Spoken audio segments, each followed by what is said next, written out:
começando o nosso quarto Sem DR Podcast comigo, Graziela Boaria. E comigo, Jonathan Brandt. E se você é novo aqui no canal, já sabe, né? Se inscreve, ativa o sininho para você não perder nenhuma notificação de vídeo novo no canal. E hoje a nossa visita é especial, né, Jonathan? Hoje é especial, hein? Estamos com quem? Estamos com um primo aqui. Meu Deus, com Sim. o primo! Conseguimos Primo negociar. rico? Não é esse primo, mas é um primo. Eu acho que é, hein? Rico em sabedoria. Rico em sabedoria. Vai trazer cultura. muita riqueza aqui. Então, fechou. Vamos apresentar o currículo dele? Vamos lá. O que você acha? Vamos falar desse currículo. Ele é formado em Ciências Contábeis, Processos Gerenciais, especialista em Gestão de Negócios, com uma vasta formação prática na área de negócios. Atua como Day Trader B3, é isso mesmo, Jonathan? Isso mesmo. Criador de conteúdo digital e possui um canal no YouTube, mais conhecido como o Amigo Crente. E o mais importante de tudo, ele é missionário. Seja muito bem-vindo, Fábio Bartoski, primo do Jonathan. É o meu primo, né? Vou esclarecer pro pessoal. Muito obrigado, fico muito lisonjeado pelo convite em poder compartilhar a minha história, em poder fazer parte da história de vocês também, desse empreendimento que está começando. Então, muito obrigado. E aí, Jonathan, agradece que foi o Jonathan que fez o Obrigado convite. pela tua presença aqui. Como eu te falei antes, né? A gente tava conversando em off. Quando eu vi a tua missão e aí a gente começou com essa ideia de podcast, essa ideia já estava brotando há muito tempo no nosso coração. Quando eu vi o teu propósito mesmo, eu pensei, eu tenho que trazer ele aqui. Mas aí como você estava longe, né? Tava em outro continente, eu pensei, algum dia ainda essa visita vai ser feita, essa entrevista vai dar certo. E aí na mesma semana eu olhei no Instagram e ele estava em Laranjeiras, né? Aí eu mandei o convite e você topou na hora, então muito obrigado. A Jonathan falou assim, ele tá aqui, será que eu convido? Porque geralmente quem faz os convites, vou compartilhar aqui, tá? Sou eu a responsável pelos convites. Eu falei, então faz você que tá com mais proximidade, né? Se ele aceitar, show de bola, né? E hoje não vai faltar assunto aqui. A gente vai falar sobre espiritualidade, vai falar sobre finanças. Eu acredito que esse podcast aqui vai ter umas 3 horas de duração. Cultura, porque eu acho que a bagagem veio cheia aí, né? Tem bastante coisa sobre vários assuntos, conhecimentos gerais, técnicos. Show de bola. Eu vou começar, então. Posso começar com as perguntinhas aqui? Depois você dá sequência. Como o Jonathan já falou, quando a gente decidiu criar o podcast, a gente queria levar conteúdo de qualidade para as pessoas, conteúdo de valor para as pessoas. Ajudar a crescer espiritualmente, emocionalmente, financeiramente. Mas eu acho que para a gente ser pessoas melhores, eu acredito muito que tem um pilar que é extremamente necessário, que é o pilar da espiritualidade. E a gente quer saber, porque quando olha para você, escuta você falando, vê as suas criações de conteúdo, não tem como não ver essa conexão com Deus. Eu gostaria que você compartilhasse conosco. Vamos começar já falando da máxima aqui de hoje, né? Como que foi essa conexão com Deus? Como que partiu isso daí? Então, a história é um pouco longa, mas hoje eu posso dizer que eu tenho um excelente relacionamento com Deus. As decisões da minha vida sempre são pautadas na vontade de Deus, naquilo que Deus tem direcionado, aquilo que é desejo e sonho de Deus para a minha vida. Mas a história não começou bem assim. Quando eu tinha cerca de 15 anos de idade, foi quando eu saí da casa dos meus pais no interior, resolvi buscar novos ares. Eu comecei a trabalhar numa loja de materiais de construção, eu tinha medo de gente. As pessoas entravam pela porta da loja para ser atendida, eu me escondia atrás das prateleiras. Vai ter gente que vai se identificar aí com você. Então eu era uma pessoa muito tímida, muito fechada. E existia um pequeno grupo chamado Célula em cima da loja. E eu recebi um convite e comecei a participar dessa célula. Porém, pouco tempo depois, eu comecei a conhecer outras coisas como a bebida e as festas. Então, logo a minha decisão foi não ter Jesus na minha vida, mas ter as coisas que o mundo pode oferecer. O tempo foi passando, eu completei 18 anos, fui para a faculdade. Na faculdade eu conheci outros amigos que me levaram para um caminho ainda pior. E eu tive um problema muito grande aos meus 18 anos. Quando eu tinha 18 anos, a gente foi participar de uma festa e eu passei dos meus limites. E eu tenho apenas flashes de memória do que aconteceu naquela noite, mas alguém abusou sexualmente de mim naquela noite. Então, isso abriu para mim uma brecha muito grande para que a depressão entrasse na minha vida. Então, eu comecei a ter problemas com ansiedade, comecei a ter problema com depressão e eu queria fugir, eu queria ir embora. Eu tentei ir embora para uma outra cidade, não deu certo. Surgiu uma oportunidade para ir embora do país, para ir embora para os Estados Unidos. Comecei a fazer um curso de inglês com um cara que era cristão. Olha que coincidência, de novo. E a mão de Deus, essa pessoa começou a me orientar, falou: Fábio, eu entendo de Deus que não é para você ir embora do Brasil agora, que você tem coisas para viver aqui. E ele não sabia do que estava acontecendo na minha vida, como estava a minha vida emocional. E eu fugi, parei de participar dessa célula também, queria evitar cristãos de toda maneira. E quando eu fui tirar meu visto americano foi negado. Então, as minhas tentativas de fugir do país, de fugir de mim mesmo, deram errado. E a depressão se tornou ainda maior. Então, novamente, eu recusei a Jesus e preferi as coisas do mundo. Foi quando eu conheci o poker, foi quando eu me envolvi em apostas. Então, a depressão estava num nível muito grande, eu bebia todos os dias e perdia a consciência. Então, eu acabei me perdendo financeiramente também. Então, atingi um nível em que eu não podia mais controlar as minhas finanças. Estava completamente perdido. Mas quando eu me assentava numa mesa para jogar baralho, era quando eu esquecia dos meus problemas. Ali tinha um monte de gente falando besteira, bebendo, fumando. Então, era o meu momento de alívio. Porém, isso fez com que a depressão em mim chegasse a um nível onde vieram as tentativas de suicídio. Então, a depressão, ela abre muitas brechas para que o diabo tente a nossa vida. Então, eu comecei a ouvir coisas, eu comecei a ver coisas, e isso me levou a tentativas de suicídio. Foi quando Jesus veio ao meu encontro. E eu brinco todas as vezes que eu conto sobre a minha conversão que Jesus me levou num rodízio de panquecas para me encontrar. Eu estava passando por muitas situações naquela semana, estava completamente conturbado e meus amigos estavam me evitando. Eu recebi um convite para ir nesse rodízio de panquecas. Ah, é verídico, rodízio de panquecas. Gente, fiquei interessado no rodízio de panqueca, que eu amo comer. Comida, graças se identificou. E nesse rodízio de panquecas, eu conheci uma pessoa que carregava Jesus. Eu vi Jesus através da vida dessa pessoa. E a partir desse dia, a minha vida foi transformada, a minha história foi transformada. Então, eu vi que essa pessoa carregava algo de especial. E naquele momento eu não entendia o que era. Não sabia distinguir o que era. Mas eu sabia que ela carregava algo de especial. Então, no outro dia eu tomei uma decisão. Eu procurei uma igreja por livre e espontânea vontade. Falei, eu preciso ter o que essa pessoa carrega. Isso passou a ser o meu grande objetivo. Eu quero que um dia as pessoas possam olhar para mim e ver Jesus na minha vida da mesma maneira que eu pude ver Jesus na vida dessa pessoa. Então, Jesus me encontrou. Jesus foi ao meu encontro. Então, Jesus foi transformando as coisas, foi transformando o meu relacionamento com Ele. Jesus se apresentou como um grande amigo. O amigo que eu não tinha no mundo, que eu não encontrava, o amor que eu não encontrava nas pessoas, Jesus foi derramando sobre a minha vida. Jesus usou as pessoas da igreja para me abraçarem. Jesus usou as pessoas da igreja para me ajudarem, para me apoiarem. Então, aos poucos, Jesus foi tirando cada um daqueles traumas que eu tinha.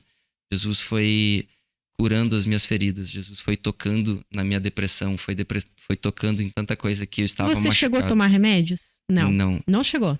Nesse período, eu não admitia que eu estava passando por isso. Entendi. Esse é o principal problema. A maioria das pessoas não admite que está com depressão, que está passando por problemas. Então, não busca a ajuda de um profissional. Graças a Deus, naquele momento, eu recebi a cura. Eu pude receber o tratamento direto de Deus. Mas os profissionais nos ajudam muito. No decorrer da minha história, eu acabei recorrendo a profissionais, eu acabei recorrendo à medicação. Mas nesse momento, Jesus tratou apenas com amor. Era o que eu precisava, era ser amado. Era uma disfunção nos meus sentimentos, era uma disfunção nas minhas emoções que eu tinha naquele momento. Então, à medida em que Deus ia derramando do amor dele sobre a minha vida, eu voltei a viver, voltei a ter esperanças. E aquilo que era dor em mim um dia, Deus começou a falar comigo. Você precisa tocar na vida das pessoas. A pessoa que você era antes, existem pessoas lá fora que também são assim. Você precisa alcançar essas pessoas. Aquilo que você sentiu um dia, alguém Jesus pode transformou. Estar sentindo, alguém também. Pode estar sentindo. Vai e, ajuda essas pessoas. Existem jovens lá fora que passaram pelas mesmas situações que você passou. Você precisa ajudar essas pessoas. Você precisa fazer com que essas pessoas conheçam Jesus da mesma maneira que você tem conhecido. E Jesus foi transformando a minha história. Jesus restaurou a minha vida. Restaurou as minhas finanças, que era algo que, tinham gerado as tentativas de suicídio porque eu tinha me perdido completamente. Jesus abriu portas na minha vida e cada dia em que eu fechava a porta do meu quarto, eu orava, eu abria a minha Bíblia, eu tinha um encontro com Jesus. Eu tinha a oportunidade de estar conversando com uma pessoa que realmente queria o meu bem, uma pessoa que realmente queria estar comigo. Então, o meu relacionamento com Jesus foi sendo estreitado no decorrer do tempo. E hoje, todas as minhas decisões sempre são pautadas naquilo que Deus quer para mim. Então, eu entreguei a minha vida para Jesus. Um dia eu tive a oportunidade de conhecer a Jesus, entregar a minha vida para Ele. E hoje eu vivo os planos e o propósito de Deus para minha vida. Olha só, gente. Que história, hein? Eu fiquei chocada aqui, né? Eu não tinha escutado antes vocês conversarem, mas uma dúvida que me surge aqui você contando. Você falou que você começa a ir para o mundo, né? Buscar aos 17, 18 anos. Quanto tempo até você sentir assim, putz, eu cheguei aqui no buraco, eu tô num lugar aqui que eu não consigo sair daqui sem uma ajuda maior. Deixa eu só emendar minha pergunta, então. Então vai, complementa? Que antes a gente tava conversando e até ele mandou um resumo, né? Que nós tínhamos pedido. Que ele abandonou um trabalho, ganhava um salário muito bom, né? 7 anos de trabalho. E ele recebeu esse chamado aí e resolveu abandonar. Eu queria que ele explicasse para nós como que foi essa decisão, como que aconteceu esse chamado e como que você sentiu, minha missão essa aqui, eu vou fazer isso. Então, abordando a primeira pergunta primeiro, foram cerca de 5 a 6 anos que eu tive vários problemas com vícios. Uma coisa foi ligando na outra. Uma coisa foi ligando na outra. A palavra de Deus diz que um precipício puxa o outro. Um buraco puxa o outro. Um vício puxa o outro. Então, começa com, é só um gole de cerveja. É só um cigarro. Mas quando você vê, você já está fazendo muitas outras coisas. Então, começou de uma maneira simples. Começou por uma coisa boba, simples. Mas chegou um momento em que eu realmente perdi o controle sobre o que eu estava fazendo. E você acha que... Vou cortar, né? Vou aproveitar. Você acha que a ligação da bebida tinha a ver com timidez, vergonha, medo de se comunicar? Não? Sim, com toda certeza. Era algo que, Porque muitas pessoas têm isso, né? Vou beber pra ficar mais alegre, eu chego e, né, vou estar aqui. Se eu bebo, eu consigo falar com as pessoas mais fácil, eu consigo desenrolar uma conversa mais fácil. Então, foi uma oportunidade, né? Se eu beber, eu converso melhor com as pessoas. Então, eu vou começar a beber. Não era algo que eu gostava, mas para mim era algo que naquele momento eu precisava. E existiam maneiras bem melhores de fazer isso. Mas... Não bebam, pessoal. Fica a dica aí. Tem timidez? Dá pra trabalhar isso aí na comunicação. Procura um profissional, ele vai te ajudar. E a bebida puxou pro cigarro, o cigarro puxou para outras drogas. E houve o acontecimento do abuso, foi sim um agravante, mas isso levou pro vício com baralho, com apostas. Então, uma coisa foi puxando a outra até que chegou a uma bola de neve onde eu não tinha mais controle sobre nada. Não tinha controle sobre as minhas emoções, não tinha mais controle sobre o meu financeiro, não tinha mais controle sobre a minha vida, de certa forma. Então, a partir do momento em que eu perdi o controle da minha vida, foi quando o inimigo começou a lançar palavras tipo: você não presta, você não vai chegar a lugar nenhum, você não vale nada, você nunca vai conquistar nada na sua vida. E você começa a tomar isso para si. Então, chega um momento da depressão. Depressão realmente é uma coisa muito séria. Não é nem uma pessoa te falando, é a tua própria cabeça te te dizendo isso. Você começa a ouvir coisas na sua cabeça. E isso é muito perturbador. Então, a depressão, ela é realmente muito séria. Muitas pessoas tratam a depressão como algo... mas isso é besteira. Não, a depressão não é besteira. A depressão é algo muito sério. Porque chegou um momento da minha vida em que o meu único desejo eu preciso calar essa voz que está falando na minha cabeça. E essa voz falava para mim tirar a minha própria vida. Então, eu cheguei a publicar no meu Facebook na época. E se a única maneira de eu não ouvir mais nada seja não ouvir mais nada, a voz na minha cabeça era tão perturbadora que realmente leva as pessoas a cometerem um suicídio. Então, tem que tomar cuidado. Você teve ajuda de outras pessoas nessa época? Alguém chegou a perceber que você estava assim ou você calava para o mundo isso? Não, eu calava, eu camuflava isso através das festas. Eu estava com os meus amigos, eu estava numa festa, eu estava bebendo, eu estava fazendo sorrindo. As coisas. Por fora eu estava pleno, mas por dentro isso estava me destruindo cada vez mais. Então, eu escondia. Eu não queria que as pessoas soubessem que eu tinha depressão. Eu não queria que as pessoas soubessem o que tinha acontecido comigo, porque para mim era uma vergonha o que tinha acontecido. Então, eu me sentia culpado e eu tentava fugir, esconder. Então, eu usava o que eu tinha disponível para esconder as minhas dores. E eu era muito solitário, eu era muito sozinho. Então, eu evitava estar com as pessoas. Eu evitava abrir o meu coração com as pessoas. Eu não conversava com os meus pais, eu não conversava com os meus amigos.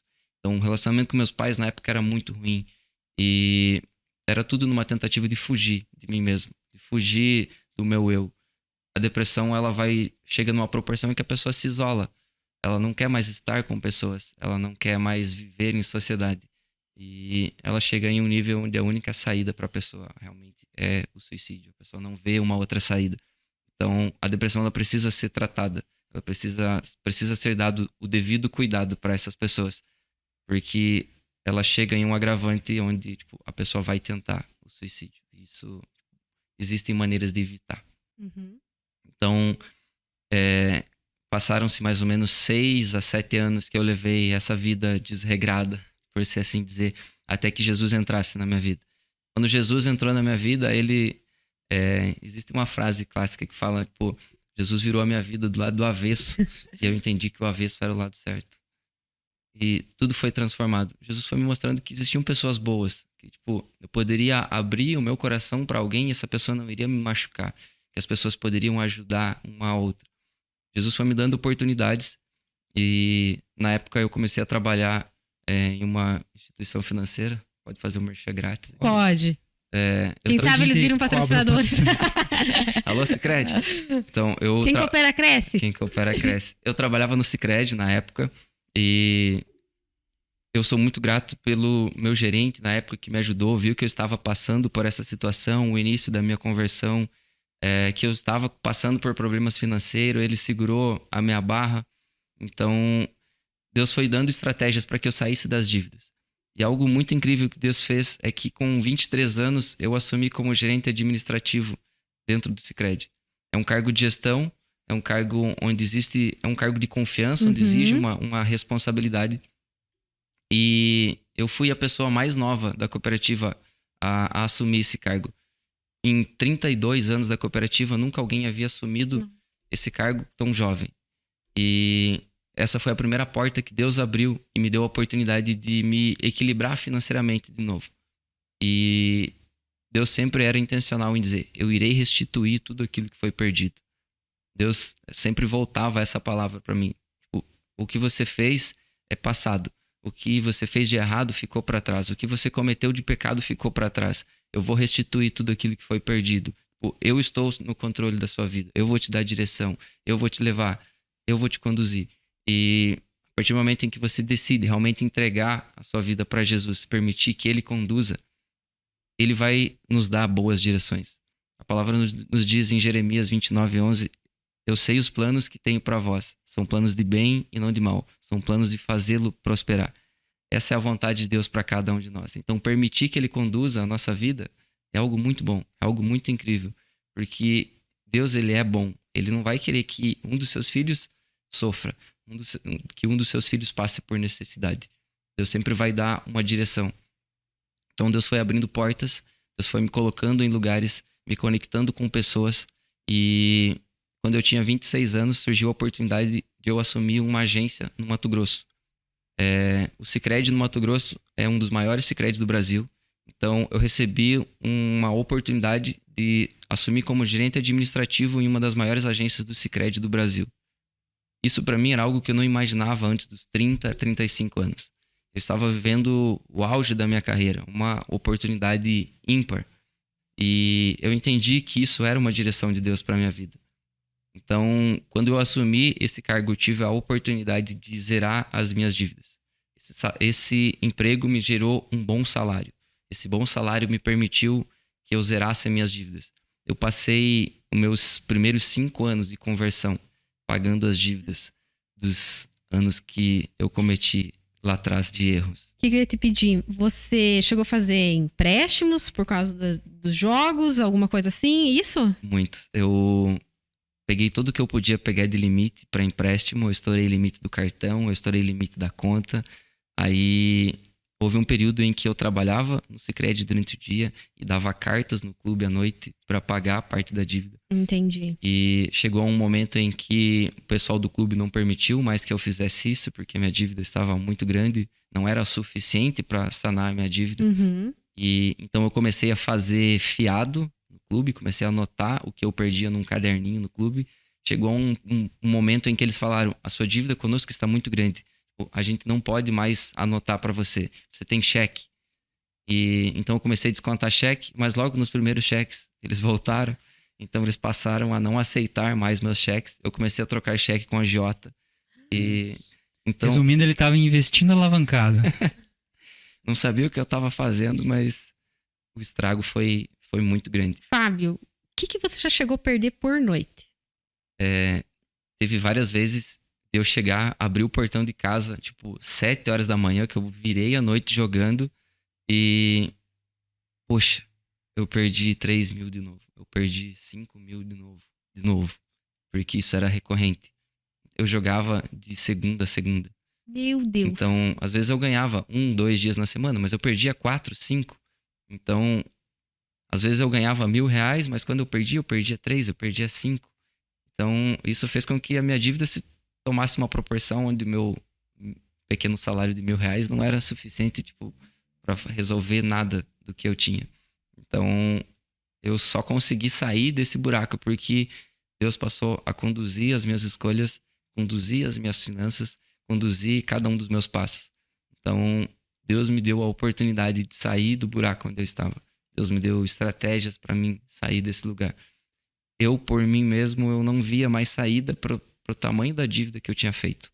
Então, pro homem ainda, a situação financeira é algo ainda mais problemático. Porque o homem, ele já tem embutido em si que ele é o responsável pela sua casa. Ele é o responsável por suprir a sua casa. Então, quando o homem se vê com dívidas, ele se vê com uma pressão ainda maior na sua cabeça. Porque, tipo, eu sou o provedor. Eu era solteiro, eu continuo solteiro. Mas, ainda assim, a cabeça do homem faz com que ele pense, tipo, eu preciso de dinheiro. Se eu um dia quiser construir a minha família, eu preciso estar estruturado financeiramente. E ver a minha situação na época era desesperadora, porque não tinha acordo financeiro que resolvesse o meu problema. Era só um milagre, realmente. Você chegou a contar pra tua família as dívidas? Não. Nunca? Eles vão ficar sabendo agora? Então, família... Muito bem. Muitas das coisas que já foram faladas aqui, ninguém sabe. Nossa! Apenas os meus pastores sabem. Muitas das coisas que eu estou compartilhando aqui em primeira mão para pessoas que não são a minha liderança espiritual. Então, surprise. Obrigada. Primeiro de tudo, obrigada por compartilhar a tua história. Você falou, até agora você falou coisas assim que eu acho que as pessoas não teriam, né, Jonathan, coragem de contar. Mas eu acho que essa coragem vem porque o que restituiu, o que veio na tua vida depois, né, é muito maior, né? Esse amor de Deus que você fala, quando você começou a falar aqui, eu já senti assim, falei, nossa, ele acha aqui, ó, eu vou ter que conversar com ele, ver se ele me manda um recado, ele tem o WhatsApp de Jesus. Ele tem o WhatsApp de Jesus. A gente tem uma ligação direta. Exatamente. Então, assim, realmente, esse teu testemunho aí, com certeza vai tocar várias vidas, porque tudo que várias pessoas já me contaram, eu ouvi de você em uma só pessoa, em um só testemunho. Então, realmente, obrigada por compartilhar. Obrigada por vir contar a tua história. Eu acho que você faz... Eu me senti assim que eu não tenho problema nenhum. Depois do seu testemunho, as pessoas em casa também vão ver assim que não tem problema, né? Você saiu literalmente de um buraco, né? Porque para estar aqui, para estar falando, para continuar fazendo isso, é só Deus mesmo. Eu acredito que seja só a mão de Deus. E a minha outra pergunta ainda vai ser em relação ao dinheiro. Se você saiu, significa que tem um caminho, né? Você fala que você recebeu um cargo maior, né? Mas e qual foi a orientação? Porque tudo você fala que é a orientação de Deus. O que você fez para merecer esse cargo maior? O que o Fábio agiu? Essa talvez seja um grande questionamento de todos os cristãos e também não cristãos. Porque uma pessoa recebe uma graça da parte de Deus e outra pessoa talvez não recebe. Ou porque Deus decidiu abençoar a sua vida e Deus não tem abençoado a minha vida. Nada do que nós fazemos ou deixamos de fazer faz com que Deus nos ame mais ou nos ame menos. Deus, ele sempre vai buscar uma oportunidade para que a glória dele seja evidenciada, para que o nome de Jesus seja apresentado para as pessoas. Então, eu entendo que através da minha história, muitas pessoas são encontradas, muitas pessoas são impactadas. Então, Deus estendeu graça sobre a minha vida para que outras vidas fossem alcançadas. Então, Deus foi colocando estratégias sempre através de uma vida de oração e leitura da palavra. E uma das coisas que eu nunca parei de fazer, mesmo endividado, foi estudar. Então, algo que Deus sempre pegava no meu pé, digamos assim, não para de estudar. Então, houve um período em que eu cursei 2 faculdades ao mesmo tempo. Quando eu decidi fazer uma pós-graduação, eu fiz 2 pós-graduações ao mesmo tempo. E foi algo que eu nunca abri mão, foi estudar. Então, a estratégia que Deus sempre me falava, você precisa estar pronto antes que as outras pessoas estejam prontas. Olha que bacana, né? Então, estar preparado para a oportunidade, e você estava. Exatamente. Sempre que surgiram as oportunidades, eu já estava pronto para a oportunidade.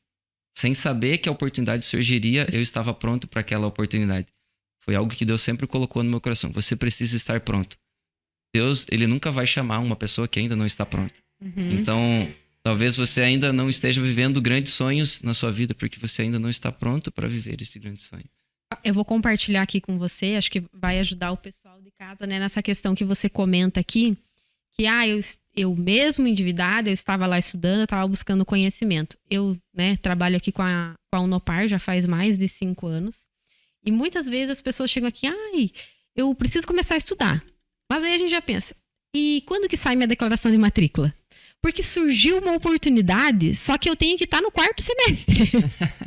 E a pessoa está se matriculando. De ciências contábeis, né? Então, assim, isso eu acho que é um fator muito legal de comentar aqui. A oportunidade, ela vai aparecer para quem está se preparando. Então, não importa o que você estiver vivendo, né? Você tem que continuar ainda com a visão de que você tem que estar se preparando. Então, acho muito legal isso aí que você comentou de que eu vou continuar buscando, eu vou continuar entregando o meu melhor. Eu tenho certeza que... A gente não vê, né? Que às vezes está em casa reclamando, eu não gosto do meu trabalho, eu tô passando por essa dificuldade, né? Você passou por muita dificuldade e mesmo assim você falou que sempre se manteve estudando, né? Você tem que manter aquela atividade no teu cérebro, não tem como você abandonar isso. Então, tem muita gente que às vezes reclama, fala, como você falou, por que a pessoa tem mais sorte do que eu, recebe mais graça do que eu? Talvez você não esteja preparado para o teu momento. Talvez você não está correndo atrás da sua graça. Isso, você precisa fazer algo também. Eu brinco que a única coisa que cai do céu é chuva. O resto você precisa correr atrás. Tem uma história que eu não sei se é bíblica, mas eu ouvi essa semana que a mulher estava se afogando lá em alto mar e aí passou um barquinho e ela orando para Jesus. Jesus manda alguém para me ajudar. Não sei se é bíblica a história. Não. E manda alguém para me ajudar e aí passa um senhorzinho com um barquinho pequenininho remando. Sobe aqui que eu te ajudo, sobe aqui. Não, eu tô orando para Jesus. Jesus vai mandar alguém para me salvar. E o cara vai embora e ela tá ali orando para Jesus e a oportunidade passou e ela não pegou essa oportunidade, né? Então tem muita gente que não tá pegando a oportunidade, não tá indo atrás, né? E Jesus tá mandando as oportunidades, mas a pessoa não tá vendo isso.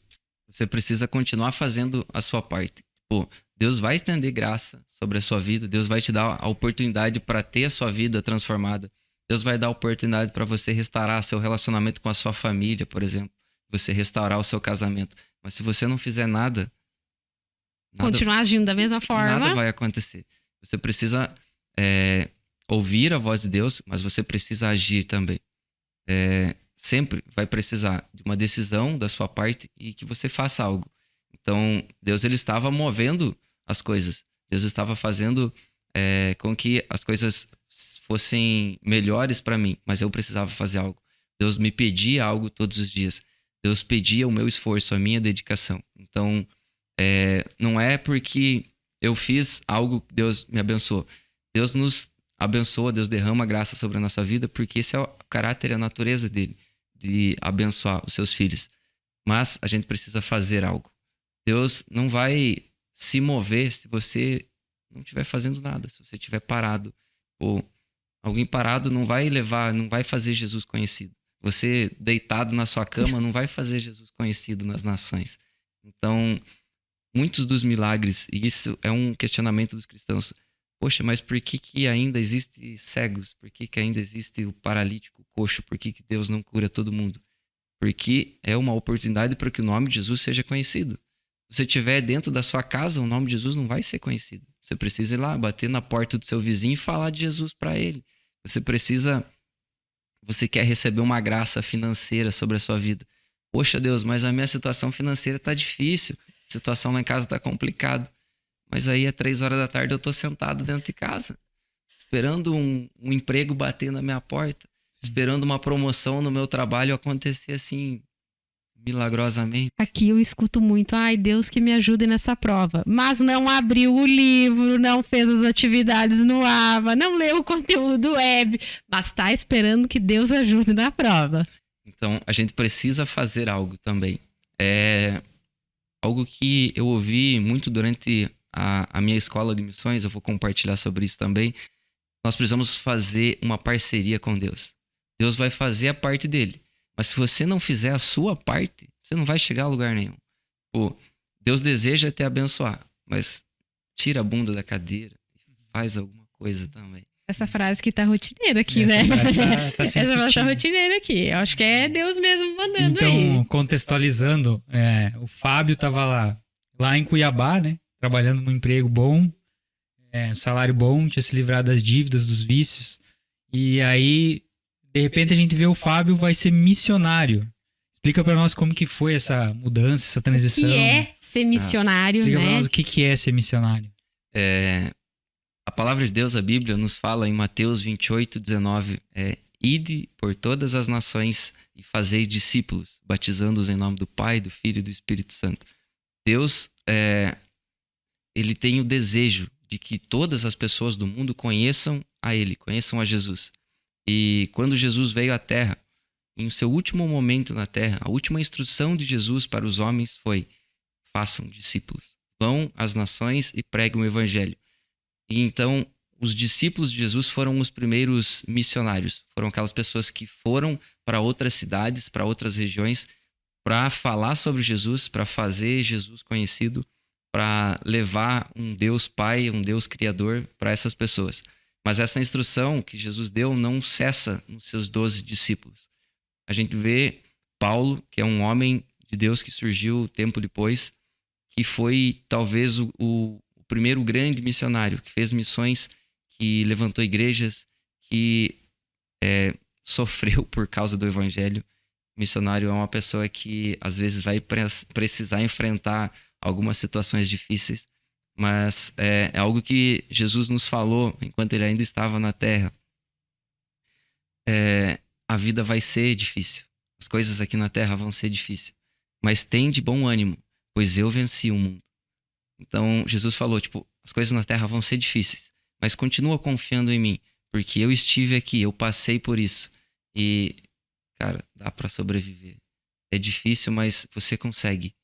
Então, Jesus deixou essa orientação. Vão pelo mundo, façam Jesus conhecido, façam discípulos, cuidem das pessoas, cuidem da viúva, cuidem do pobre, cuidem do órfão.